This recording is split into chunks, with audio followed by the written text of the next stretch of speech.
안녕하십니까. 박형철의 노화방주 방송을 시작하겠습니다. 사람은 우연히 생겨난 존재가 아닙니다. 하나님이 하나님의 형상대로 지으신 고귀한 영적 존재입니다. 하나님은 인간을 무죄 상태로 창조하셨습니다. 하나님은 사람을 정직하게 지으셨다고 전도서 7장 29절에 말씀하고 있습니다. 하나님은 인간과 자신을 단단히 결속하기 위해 행위 언약을 맺었습니다. 행위 언약을 맺었습니다. 하나님은 대주제이시고 인간은 피조물이므로 우리에게 언약의 조건을 부과할 수 있으십니다.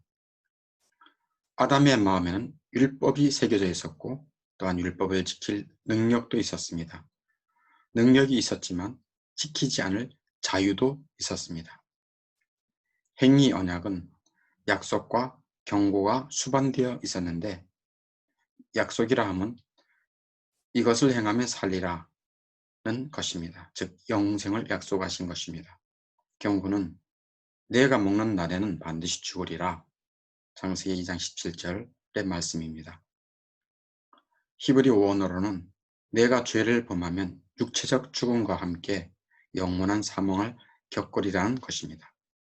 선하신 하나님은 아담이 행복해지는 것을 시기한 것이 아니라 오직 아담이 주권자 하나님께 순종 여부를 시험하기 위해 여기 있는 선악과 열매는 먹지 말라고 명하신 것입니다.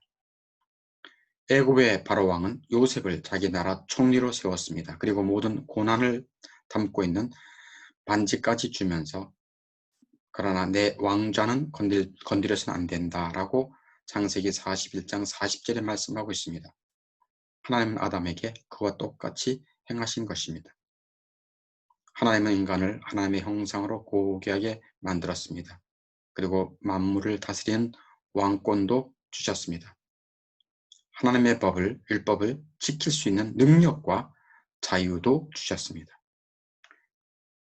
자유에 대해서 말씀하면 자기 의지로 하나님을 거역할 수도 있고 순전히 자기 의지로 하나님을 순종할 수도 있는 존재로 만드셨습니다. 아담은 생명에 이르는 순종의 길 혹은 죽음에 이르는 불순종의 길을 따를 수 있는 자유가 있었습니다. 심지어 사탄도 그들에게 그들이 원하는 것을 행하도록 강제할 수는 없었습니다. 다만 아담과 하와를 유혹했을 뿐입니다. 하나님은 아담과 하와에게 자유를 주셨을 뿐 아니라 능력까지도 주셨습니다. 법을 지킬 수 있는 능력까지 주셨습니다. 법을 지킬 수 없는데 명령을 내리시겠습니까? 그렇지 않죠. 예를 들어 동물들에게 이 풀밭에서만 먹고 저쪽 풀밭에서는 먹어서는 안 된다라고 명해도 그 동물들은 지킬 능력이 없습니다. 그러나 사람은 능력이 있습니다. 그럼에도 불구하고 첫 조상 아담은 어떠했습니까? 웨스트민스터 소결이 제13번 문제에 우리의 첫 조상은 창조된 본래 상태에 그대로 있었습니까? 라는 질문입니다. 여기에 대한 답변으로 우리의 첫 조상은 그들 자신의 자유의지를 지녔으나 하나님을 대적하여 죄를 지음으로 창조된 본래 상태에서 타락했습니다. 라고 정리해 놓고 있습니다. 그런데 하나님은 전지전능하시지요. 아담이 죄를 지을 것이라는 것을 알았을까요? 몰랐을까요?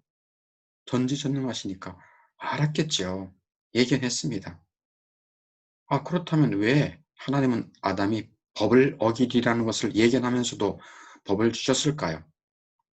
하나님은 아담이 범죄할 것을 예견하였지만 그것은 그에게 법을 주지 말아야 할 충분한 이유가 되지 못했습니다. 국가에서 누군가 그 법을 위반할 것이기 때문에 법을 만들지 말아야 합니까? 그렇지 않습니다. 결국 인간이 타락함으로 하나님이 주신 자유와 능력을 잃어버렸습니다. 인간의 상태는 대단히 비참하고 절망적으로 되었습니다. 타락하기 전에는 세상에서 홀로였지만 하나님이 그와 함께 하였기 때문에 외롭지 않았습니다. 아담은 창조주와 교제하며 친교를 나누었습니다. 그것도 직접적인 교제를 나누었습니다. 그 교제를 깨뜨릴 수 있는 것은 오직 죄밖에 없었는데 죄가 하나님과 사람 사이를 갈라 놓았습니다. 그래서 최초의 조상은 무기력하게 홀로 남겨졌습니다. 그로 인해 불안, 두려움, 외로움, 죽음, 불행, 비참이 세상에 가득하게 된 것입니다. 만물을 다스리는 왕권을 상실하게 되므로 땅은 저주를 받아 인간을 대적하게 되었습니다. 코로나 바이러스와 같은 전염병으로부터 시작하여 동물, 바다, 공기, 강물까지 범람하여 인간을 대적하고 생명까지 위협하게 되었습니다. 현재 모든 불신자들과 회개치 않은 자들의 처지가 얼마나 비참하고 절망적인지 보십시오. 그들이 죄 아래 머물러 있는 한 그들은 저주와 사망 아래 있습니다. 사형 선고를 받고 이제 감옥에서 사형 집행을 기다리는 죄수와 같습니다. 사형 집행이라 하면 죽음을 기다리는 죄수와 같다는 것입니다. 감옥에서와 같이 죄의 종살이, 죽음의 노예로 살다가 영원한 죽음의 불못에 들어가게 되는 것입니다. 하나님께서 절망과 비참한 죄인을 구해내실 지혜와 뜻이 없었다면 타락한 죄인이 구원받을 길이란 전혀 없었습니다. 아담과 하와는 타락한 이후에도 자기 힘으로 자기의 수치를 가리려고 했습니다. 어떻게 해요? 무화과 나무 잎을 사용하여 자신의 수치를 가렸습니다. 그러나 곧 말라서 부서지고 말았습니다. 지금도 사람들은 타락한 아담처럼 자기의 공로나 선행으로 자기 수치와 죄를 감추고 하나님 앞에 자신을 내세우려 합니다. 교회 봉사도, 기도도, 종교 생활도, 헌금도, 전도도, 심지어 선교까지 자기의 공로로 삼으려고 합니다. 하나님은 그들에게 동물을 죽여 가죽 옷을 입혀 주었습니다. 인간이 생각하지도 못한 구원의 길을 예비하신 것입니다. 아담에게 처음 주셨던 첫 언약인 행위 언약을 어겼을 때 하나님은 기꺼이 그 죄인들과 새로운 언약을 맺으시는 은혜를 베풀어 주셨습니다. 먼지와 재와 같은 죄인들을 구원하기 위해 새 언약을 맺어주시는 놀라운 호의를 베푸셨습니다. 하나님이 먼저 자비와 긍휼을 베푸신 것입니다. 타락함으로 비참과 절망에 고통하는 인생을 불쌍히 여기신 것입니다. 디도서 3장 5절에 우리를 구원하시되 우리가 행한 바 어려운 행위로 말미암지 아니하고 오직 그의 긍휼하심을 따라 이리 여김을 따라 구원해 주신다는 말씀입니다. 에베소서 2장 4절에서도 긍휼이 풍성하신 하나님, 그 하나님이 우리를 사랑하신 그 큰 사랑을 인하여 긍휼과 자비가 풍성하심으로 우리를 구원해 주시기 위해 더 나은 새 언약, 은혜 언약을 베풀어 주십니다. 히브리서 8장 6절에서 8절에 보면 새 언약, 은혜 언약, 그리고 더 좋은 언약이라고 기록되어 있습니다. 은혜 언약은 그리스도로 말미암아 맺은 언약이므로 취소될 수 없습니다. 아담은 자기 다리의 힘으로만 일어섰기 때문에 당연히 넘어지고 말았습니다.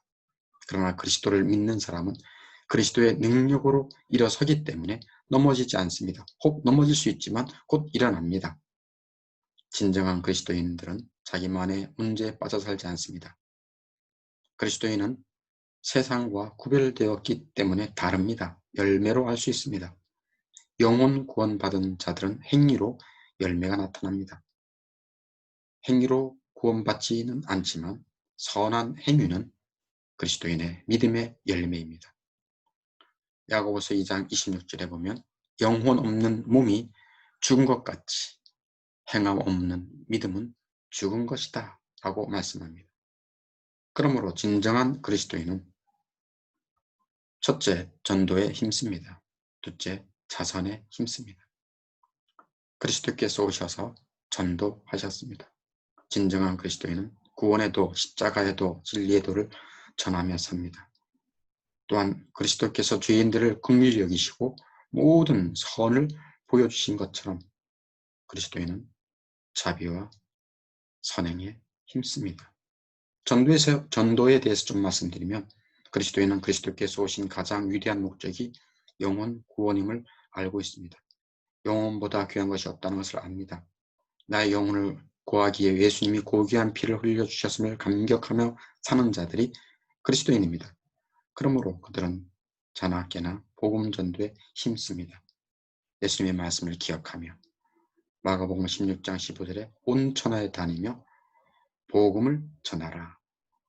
사도행전 1장 8절에 내 증인이 되라 라는 말씀을 기억합니다. 자선에 대해서 말씀드립니다. 예수님께서는 긍휼과 자비를 베풀어 주셨습니다. 그와 같이 그리스도에는 그리스도의 긍휼과 자비의 마음을 가득 품고 삽니다. 에베소서 2장 10절에 보면 그리스도 예수 안에서 선한 일을 위하여 지으심을 받은 자다. 진정한 그리스도인은 선한 일을 위해 지으심을 받은 자라고 성경은 기록하고 있습니다. 가난과 질병과 고통이 가득한 조선 땅에 들어온 선교사들을 보십시오. 그들은 자선을 힘써 베풀었습니다. 어떻게 해요? 고아들을 위한 집을 만들었습니다. 학교를 세웠습니다. 질병 많은 땅에 병원을 세웠습니다. 미국에서, 영국에서 헌금을 받아와서 조선 땅에 심었습니다. 또 무엇을 했습니까? 교회를 세웠습니다. 교회를 세워 이 세상이 전부가 아니라 영혼 구원이 우선임을 전했습니다. 여러분은 열매가 있는 진정한 그리스도인입니까? 아니면 그저 교회만 다니고 있습니까? 자기 문제에 빠져 허우적거리고 있습니까? 아니, 내 영혼도 구원받지 못한 채 욕망과 세상 유혹과 근심, 두려움에 낙엽처럼 이리저리 뒹굴고 있습니까? 그리스도는 지금 당신을 오라 하십니다. 왜 오라 하십니까? 찬송가 254장 3절에 나로 오라 하심은 온전한 믿음과 또 사랑함과 평안함 다 주려 함이라. 왜 날 오라고 하신다고 찬송가 가사에 있습니까? 온전한 믿음과 사랑과 평안함을 주려 하신다 합니다. 그리스도만이 당신의 구원이요 소망입니다. 감사합니다. 노아방주 방송을 마치겠습니다.